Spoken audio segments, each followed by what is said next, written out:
right, thank you for staying with Daybreak. The conversation begins right now on the state of the nation. We'd like to hear your views on every subtopic that we're going to talk about at Trevor Mbija, at Citizen TV Kenya. Use the hashtag Citizen Daybreak. My guests are with me here, Professor Tom Ojienda, Senator for Kisumu. Thank you for making time.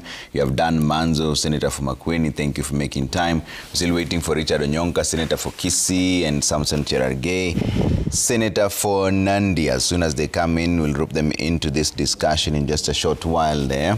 You see Senator Cherargei has just walked into studio. We'll drop him into this discussion shortly. But let's start off with the Standard front page here. They run a headline written insensitive. And I'll start with you, Prof, to hear what your thoughts are on this. The family of slain officer Benedict Kabiru was still pleading with police bosses and petitioning the courts for answers when President William Ruto dropped a bombshell at the UN General Assembly, declaring Kabiru among 3 Kenyans killed in Haiti. Now, we've since learned that the family has been informed last evening by officers from the national government of the death of their kin. But, Prof, was this insensitivity or just a goof, a diplomatic goof, so to speak, locally here? Good morning, Trevor. Sorry, I have seen the headlines of the Standard. I think what informs the headlines is the manner in which the family of the late Kabiru, serving as one of the 1,000 contingent officers that we have in Haiti, lost his life, and the manner in which the announcement was carried. The family, the 18-year-old daughter and the wife and the mother learned about his demise through the social media and through the media. I think when they listened to the address by His Excellency President William Ruto at Atunga. And I think that is the concern here. The protocol, of course, of disclosure of loss of life, especially for an officer who has been missing for a while, would have involved first, of course, information to the family privately so that they are prepared, as opposed to learning through the media. Of course, the Standard is always sensational. I didn't expect this to be in the headline. This is not something that you shouldn't have this. And I admit there is a goof in terms of the manner in which the information was passed. But I think the Standard, of course, makes it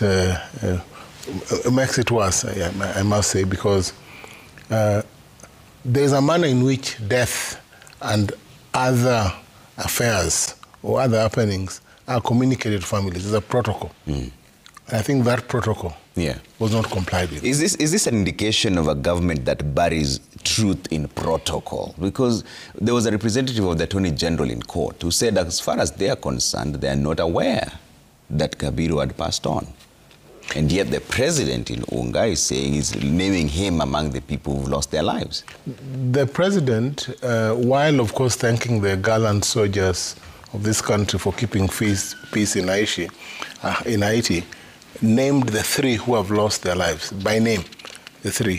I think there's some disconnect, I must say, with the information when the officers or the AG's representatives address court on these questions. Because maybe at the time, I think there was no information. And then by the time there was information on the death, because he did not report back to camp, he had lost his life, that chain of communication should have reached the State Council, who then was appearing in court to respond to the application for habeas corpus that had been made in court by the kin of the late Kabiru. But I think it is sad when you lose your life out there and you have a family. Communication should be managed in a manner that eases the pain. Remember, these are an officer who's been out there for over a year, serving in foreign land. We need to ensure that there is proper information on all these officers on a daily basis. I know the president, while addressing Unga, also talked about equipment, the vehicles that are not working, the lack of funding for our forces. I hope the UN UNGA will be able to address some of these concerns so that we have a peacekeeping force. Remember Kenyans out there, our officers, 1,000, dedicating their lives to our international cause. The Security Council, I think, must ensure that we are treated well, because a country giving its forces, it's not an easy thing. Kenya is doing, President Ruto has done that one thing for the international community, and our people should be treated well when out there. We'll talk about that in just a short while, but let me hear what Honorable Wanzo has to say about this. Is this evidence of a government that attempted to bury truth, or is it just a breakdown of communication? Because the soldier has been missing for 6 months. President said he's dead. The Attorney General representative had no idea. Now the family was told last evening. Trevor, let me say that is the most unfortunate, because this is not the only case. There is one gentleman from Machakos County, actually the border between Machakos and Makueni, whereby the family got in touch with me about a month ago. So we went through the channels, and I even followed up quietly with the police to find out, because the family had been, in bad shape, just receiving rumors. And I want to say that there is a serious disconnect, because the advocate Budhiga Thenji yesterday really pushed, and the AG was saying, I don't know. Instead of sorting out the matter once and for all, the advocate had the document from the president, but the Attorney General is not equipped, which means, first of all, disconnect to the government. Secondly, I'm told by police, when I sought information earlier on, that when somebody goes missing in Haiti, and let's say after a confrontation, and admittedly having poor equipment, and this is a country whose trouble has been caused by other countries. I've met Haitians in Washington, D.C., and they were lobbying that Kenya doesn't go to their country, because this is putting blacks to fight with the blacks. And I thought President Ruto was duped and agreed to be duped in this deal. This was a bad deal. He was duped. Our people are dying. We have been abandoned, and trust me, I don't think we are going to be compensated sufficiently. This is now a burden of Kenya, and they can't just pull out. They can't just walk out, and that's a very unsafe country. Remember, this country got independence in 1820. But other nations, big-time nations, the ones which duped President Ruto, and should have consulted further and advised properly on this particular matter. I don't think it was the best. And those gangs in Haiti are really tough. And then, at the same time, you're poorly equipped. You are poorly equipped. You have no funding. You are not being paid your salaries, or they are delayed. You don't have the morale. You are already out there. In fact, our people have done very well. Our team in Haiti has done very well. Otherwise, it would have been finished by now, or would be having bigger numbers. Okay. And we really want to wish them well. The government has gooped. The government has been tricked. And Kenya should be wiser than this in future. There should be proper consultation, not rushy decisions, while making a decision which really affects many lives here. So we want to know the exact number, because there are others, there are other families also who don't know where their people are. They should not release in small bits like this. We should know. Yeah. Are they 10? Are they 20? Are they 100? Okay. Otherwise, many families are living in distress, and I think in future we should be more careful with this sort of thing. Okay. Cherargei, is this simply insensitivity or a breakdown in communication? Good morning, Trevor, and good morning to our viewers. With your indulgence, let me first congratulate with good news. I think Kenyans, we are so used to bad news, and people like Manzo like bad news. First, to congratulate all our athletes for the splendid performance that they did in Tokyo. I think our national anthem was sung 6 times, 7 times in an international fora, and we are proud of the athletics, although at some point we saw gold medalists traveling economy class, while the athletic officials were enjoying themselves in fast and business when they were flying back into the country to and fro. But we are proud of what they did as a country, and where I represent, where I'm your neighbor, a neighbor to Professor, we are the bastion of the athletic prowess. And Trevor, just on a sad note, is the boy child is under threat because most to 80% of the gold that was won by women. But we hope in the next future championship they should pull up their socks. And I've seen Paralympics or para-athletes, I want to appeal them, the Ministry of Sports, to give them necessary support because also Paralympics are also as important as the normal athletes. Secondly, there is no insensitivity. One, I want to salute 1,000 plus Kenyans that are in Haiti on a special mission of bringing peace. Kenya does not exist in isolation, and unless you are telling us that we are a global world, we are one village where peace is as critical in Haiti, in Sudan, and across the globe, even in DRC Congo. And Kenya, by the way, has been known. Kenya, I don't know why he's heckling. I thought that is a habit of ODM, but it looks like Wiper is also getting bad habits. The ODM does not. No, it doesn't. Don't bring ODM into No, but now, now they are heckling, but you know, they are good people now. So what I'm saying, in short, there is no insensitivity. The peace across the nation, across the world is as important as our neighbor. And Kenya, historically, Trevor, you and me know, has been known as one of the, we are peacekeepers. We have been in UN missions. So it's not unique. I don't know why our brothers who oppose this deployment of 1,000 plus are also against. But you know, in war there are casualties. While I sent my deepest condolences and empathy to the families that have lost their 3 loved ones, I think government should improve in terms of information relay. I know there are many protocols within the government structure, but I think in future we should do better. Also, when I saw the president mention in United Nations General Assembly on the mission to Haiti, and I've been following this matter in court, I think and I saw Inspector General of Police saying they are yet to get formal notification from Haiti and the mission there.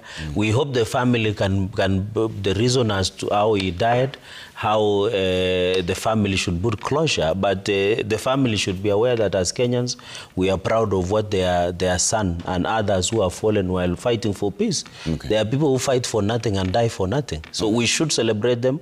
We should honor them the way we have done to the chiefs who were abducted the other day. Okay. I think we should honor them posthumously and honor them for the good work. But you all agree that the communication should have been done? Yes, they should have been more better. Okay. We should do more better. And therefore, the government is insensitive. Okay. No, it is not. The newspaper. Okay. You know, the people like Manzo have never run government, so they don't understand how government runs. Okay. I have run the Daily Nation now. I want to touch on the Daily Nation front page a bit before we get into the TIFA research and politics of it all. Yeah. Teachers face the sack over ghost learners. Education Ministry officials say an audit of learners in 32,000 schools, which has already flagged 50,000 ghost entries, will be complete tomorrow, revealing the full extent of the scandal. Authorities now warn that teachers found culpable will face sanctions. This is happening at a time when lecturers are also on the street demanding their money and the CBAs to be fulfilled. Prof, what is ailing the education sector? Has the government simply mismanaged the education sector? I think let me start from a statistical foundation. Education, the education sector, gobbles over 28% of our national budget. If you look at what in the last year, 2024, we had over 626 billion in the budget for education. Now we have over 700 billion in education.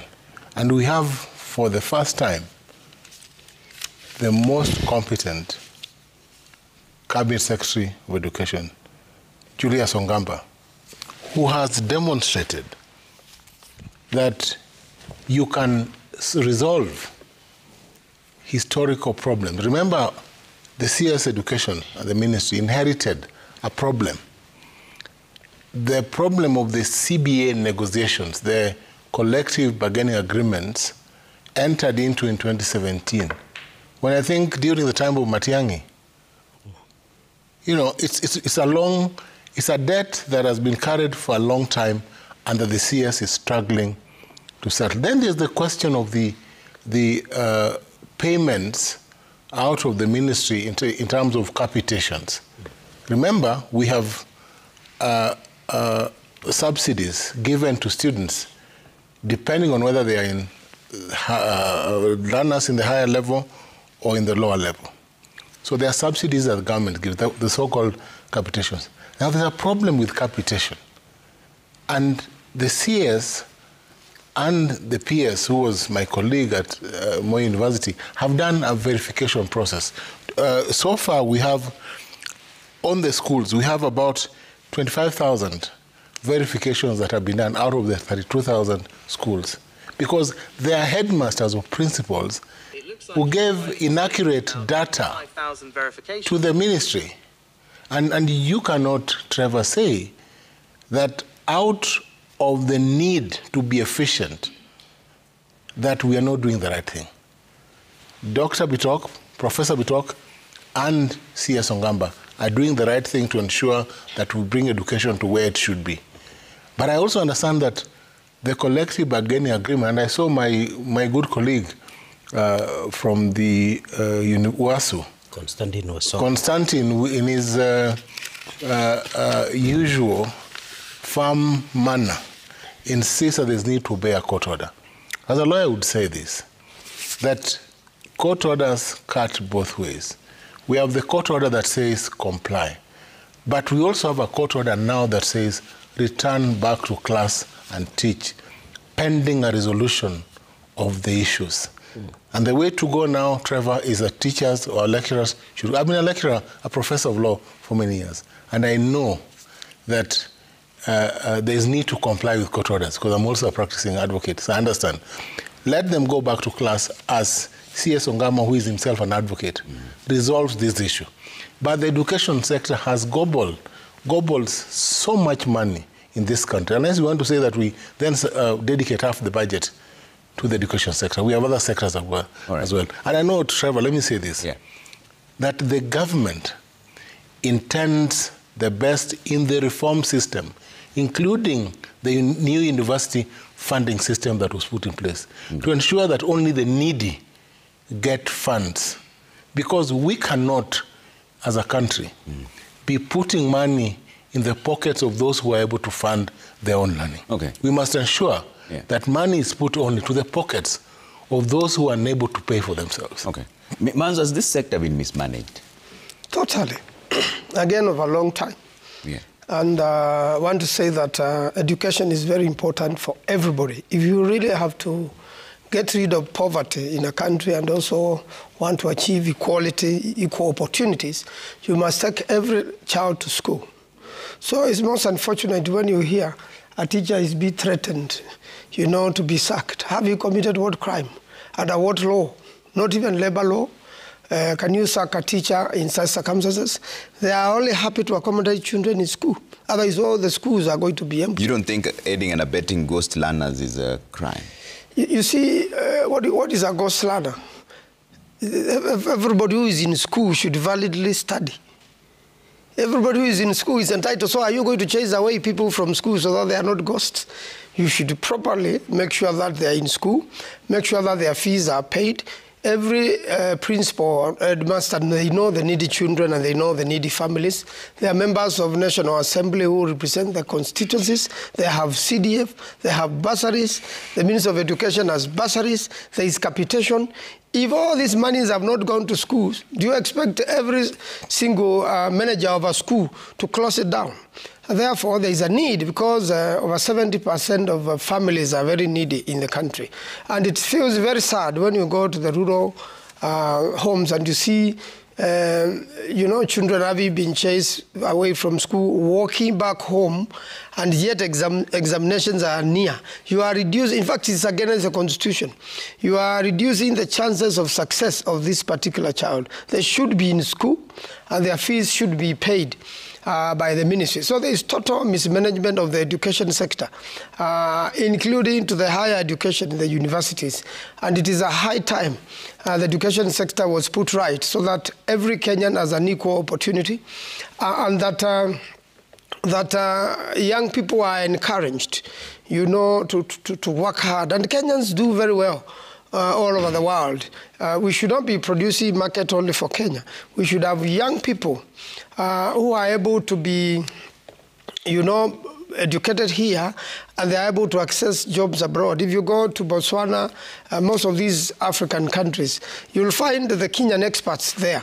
You know, the agriculturists, the engineers, working with different organizations. But if you deny them the opportunity, how then will you ever, you know, sort out this problem in the country? So the education sector should be put right. Government should release monies to the education sector and make sure that everything which is budgeted for them gets to them. Because this money is budgeted, but never gets to Minister of Education. All right. Cherargei, what is ailing this education sector in your view? I think what I can say is that we should not get ahead of ourselves because the ministry is doing data verification of school learners. And I think it was you and Cry where there were allegations that we have ghost schools that have been receiving capitation and funding from Ministry of Education. And so far, the preliminary investigation shows that there are 50,000 ghost learners. And what the ministry is saying, if there are officers within either teachers or school management boards who are complicit in these ghost learners, they must be punished. It is the law.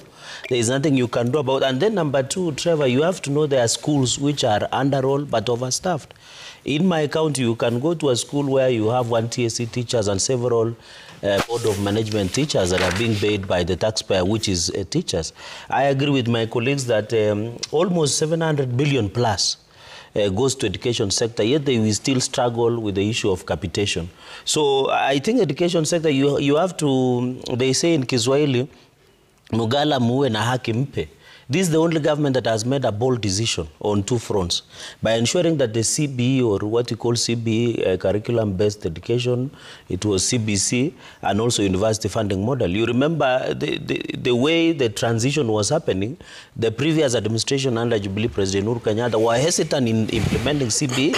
They didn't know what happens to junior secondary schools. And at this point, Trevor, and I'm happy, I think I watched on Monday through, was it Sam Kituku and Mwashirima Kapombe, you heard something in Kilifi about education, that it is very important that we have a discussion around junior secondary schools where we need to independently manage them. And I agree with junior secondary schools teachers where they have said, let them be managed independently from the primary schools and the upper secondary schools because they are unique. Because these junior secondary schools, you find one teacher teaching 7 subjects. So these are teaching problems with the new CBE. And therefore, I agree that the challenges continue to be there. Even in school feeding program, you had the Senate Hail Krishna in Kilifi, where some children, we used to have sex for grades, but now it looks like we have food for prayers, where children were being forced to recite into prayers so that they can get food. I understand. So we still have a challenge in school feeding program. So the education sector, there is still a lot of challenges that I hope the CS Julius Ogamba and the Ministry of Education can ensure that our children get affordable access to quality education and also access to school feeding program. And that is why I want to challenge counties that even as a Senate, we protect the interest of counties. They should provide feeding program for ECD centers. And then number 2, to challenge CDF. Mheshimiwa Maanzo here has been a member of National Assembly before. In fact, we were asking ourselves, what is the essence of CDF?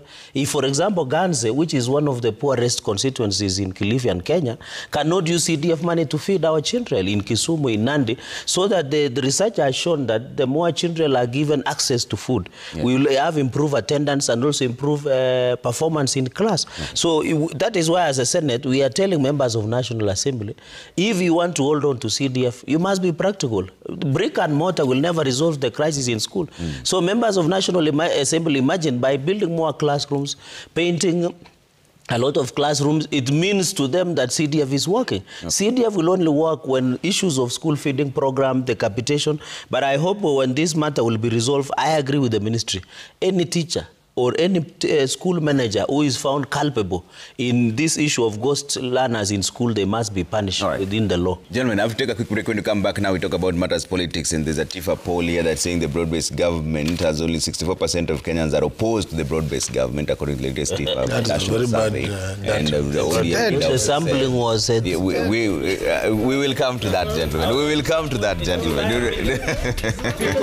Hold on. We will get to that statement in just a bit. Let's take that quick break. We're back in just a moment.